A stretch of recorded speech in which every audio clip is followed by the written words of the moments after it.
Gjeneta Fetau, e njohur për publikun pas pjesëmarrjes së saj në shtëpinë më të famshme në Kosovë, ka njoftuar zyrtarisht të ka përfunduar rrugtimin e saj në televizion. Përmes një postimi në Instagram, ajo bëri të ditur se po i jep fund këtij kapitulli për të përkushtuar projekteve të reja. Në televizion, Gjeneta Fetau ishte pjesë e disa rubrikave dhe formateve televizive. Publiku ka parë shpesh në panel, në debate televizive, ku shpesh spikase për qëndrimet e saj të drejtë për drejta. Në postimin e saj, ajo falenderoi ekipin e televizionit për hapësirën dhe përvojën, ndërsa një falënderim të veçantë ia dedikoi moderatorit Ed Manushi për mbështetjen dhe për mundësinë që i dha të shprehte lirshëm mendimet e saj.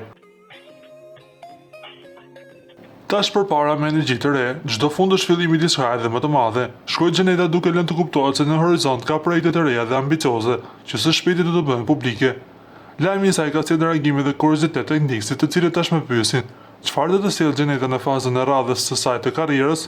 E kam përfunduar rrugtimin tim për t'ju përkushtuar projekteve të reja. Faleminderit televizionit për hapësirën dhe përvojën dhe një falëndrim i veçantë për Ed Manushin për mbështetjen dhe mundësinë me i shpreh mendimet e mia lirshëm. Jam mirënjohëse për çdo hap të këtij kapitulli. Tash përpara me energji të re, çdo fund është fillim i diçkaje edhe më të madhe. Shkruaj Gjeneta Fetau në profilin e saj në Instagram.